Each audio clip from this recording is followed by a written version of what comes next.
I was cutting into a piece of roast chicken when my sister-in-law stood up and said she was pregnant with my child.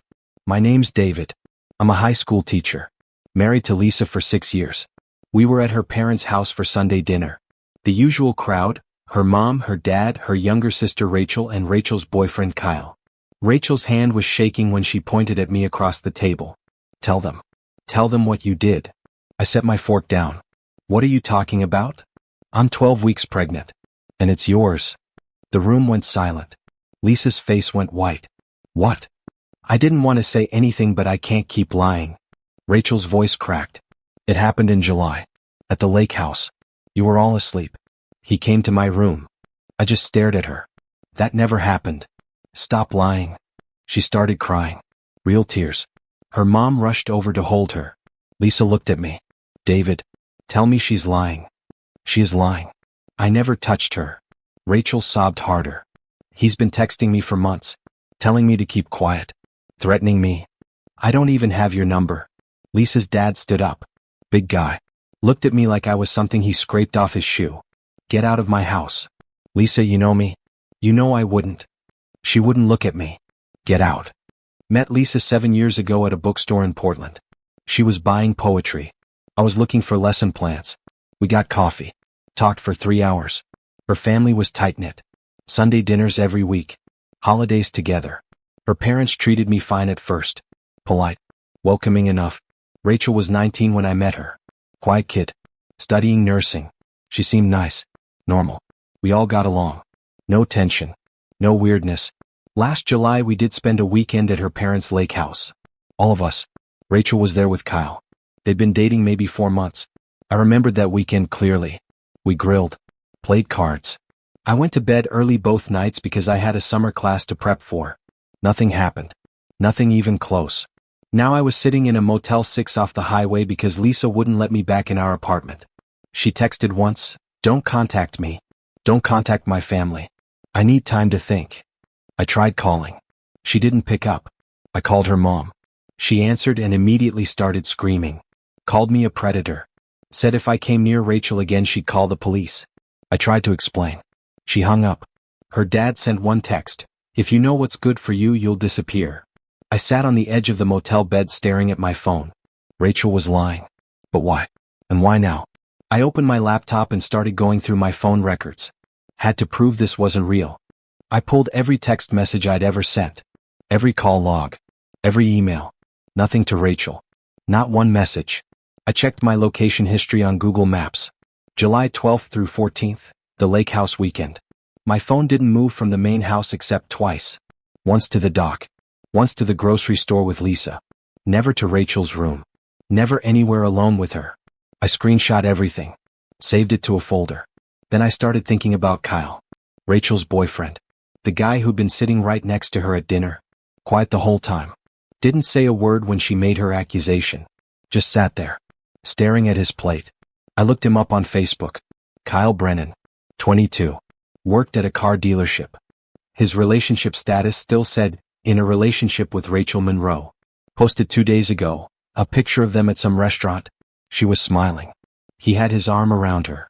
Didn't look like a guy whose girlfriend just admitted to cheating. I scrolled further back. Found a post from August. Rachel tagged in it. Can't wait for what's next. Big changes coming. The comments were full of congratulations. Heart emojis. Her friends asking if she was engaged. She replied to one, not yet. But soon. Something even better. I stared at that. Something even better than engaged. My phone buzzed. Unknown number. Text message, stop digging. This is your only warning. I looked at it for a long time. Then I kept digging. I didn't respond to the text. Just screenshot it and added it to my folder. Next morning I called a lawyer. Guy named Paul Hendricks. Did family law and defamation cases. Told him everything. He listened without interrupting. Do you have any proof you weren't alone with her? Location data. Phone records. Nothing connecting us. That's good. But it's defensive. What we need is proof she's lying. Motive. Evidence of fabrication.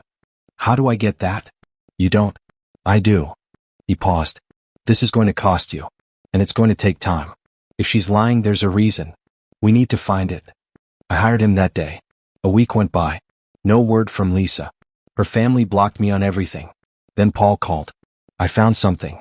Rachel filed for state assistance 2 weeks before the dinner. Medical coverage for pregnancy. Listed father as unknown. Unknown?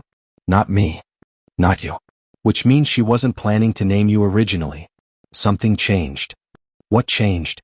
That's what we need to figure out. But there's more. Her boyfriend Kyle? He's got a sealed juvenile record. Assault charge. Pled down. And his family's broke. 3 brothers. Single mom. They're barely getting by. I processed that. You think this is about money? I think this is about something. Money's usually a good guess. My phone rang while I was still on with Paul. Caller ID, St. Vincent's Hospital. Mr. Carver? We need you to come in. It's regarding Rachel Monroe. I told Paul I'd call him back. Mr. Carver? The woman's voice was professional, clinical. This is Susan Park from St. Vincent's Hospital. We need you to come in as soon as possible. What? What's going on?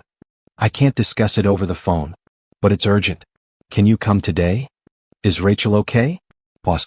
She's stable. But there's something you need to know. Please come alone.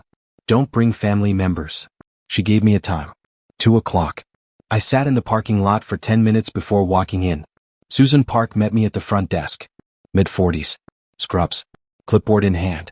She led me to a small office. Closed the door. Mr. Carver, Rachel Monroe listed you as the father of her child on her intake paperwork. I know. It's not true. She looked at me carefully. We ran standard blood work as part of her prenatal care. There were some irregularities. What kind of irregularities? Her blood type is O positive. She listed you as the father. We need your blood type for medical records. I'm AB negative. She wrote that down. Looked up. And your wife? A positive. She set her pen down. Mr. Carver, the fetus has B positive blood type. I stared at her. Meaning what? Meaning it's genetically impossible for you to be the father. The room felt smaller. Does Rachel know this? Not yet. But she will. We're required to inform her at her next appointment. When's that? Tomorrow morning. I called Paul from the parking lot. They have proof. Medical proof. Blood types don't match. I can't be the father. That's exactly what we need. Can you get documentation? The hospital's giving her the results tomorrow morning. She'll know by noon. Good. Let her sit with it. Don't contact her. Don't contact your wife. Let them come to you. And if they don't? Then we go to them. With everything. I didn't sleep that night. Next day at 1 p.m. my phone rang. Lisa. I answered. David. Her voice was small. Shaking. Yeah. Rachel just called me. She's at the hospital. They told her. They said you can't be the father. Something about blood types. I didn't say anything. David, I don't understand. She was so sure. She had details. She knew things about that weekend. What things? She said you wore a gray shirt to bed. That you told her you weren't happy with me. That you kissed her by the dock. I wore a white shirt. I never went to the dock alone. And I've never been anything but happy with you. Silence. Why would she lie? I don't know. But I'm going to find out. Her parents are freaking out. My dad's saying the hospital made a mistake. My mom's saying Rachel must have been confused about timing. There's no confusion, Lisa. She lied. And someone told her to. Who? I think it was Kyle. Long pause. Why? Because he's the father. And they needed a fall guy. Lisa showed up at the motel that night. I opened the door. She looked exhausted. Eyes red. Can I come in? I stepped aside. She sat on the edge of the bed. I talked to Rachel. Confronted her about the blood test. What did she say? She broke down. Said Kyle told her to do it. Said his family would disown him if they found out. That they're Catholic. Strict. His mom already hates Rachel. So she just agreed to blame me? Lisa nodded. Tears running down her face. She said Kyle promised they'd come clean after the baby was born. That it was just temporary. To buy time. Temporary. I sat down across from her. She destroyed our marriage for temporary. I know. Your whole family turned on me. Your dad threatened me. Your mom called me a predator. I know, David. I'm so sorry. Sorry doesn't fix this, Lisa. She looked at the floor. What do you want me to say? I want you to tell me you believed me. Even for a second. She didn't answer. That told me everything. You should go. David, please. Go. She stood up, walked to the door, stopped. Rachel's telling my parents the truth tomorrow. Kyle's family too. She's ending it. Good for her. What are you going to do? I looked at her. I'm going to talk to my lawyer. And then I'm going to decide if I still want to be married to someone who thought I was capable of that. She left without another word. Rachel's confession came out 2 days later. She told her parents everything. Told Kyle's family. Posted an apology on Facebook that she deleted an hour later. Lisa's parents called me. Her dad first. David, we made a terrible mistake. I didn't make it easy for him. Yeah, you did. We want you to come to dinner. Talk this through. As a family. I'm not family anymore. You're still married to our daughter. For now. He went quiet. I understand if you're angry. Angry doesn't cover it. Her mom tried next. Left a voicemail. Crying. Saying she was sorry. That she should have trusted me. I deleted it. Kyle's family cut him off completely. Kicked him out. Last I heard he was sleeping on a friend's couch. Rachel moved back in with her parents. The baby was due in 4 months. Lisa came by one more time. I filed the divorce papers. She looked stunned. What? You heard me. David, I said I was sorry. I made a mistake. We can fix this. You didn't make a mistake, Lisa. You made a choice. When it mattered most, you believed her over me. I was scared. Confused. She's my sister. And I'm your husband. Was your husband. She started crying. Please. Don't do this. I handed her the papers. Sign them. She did. Right there. Hands shaking. I watched her walk away for the last time. Paul called a week later. It's done. Divorce is final. Good. You okay? I looked out the window of my new apartment. Yeah. I'm free.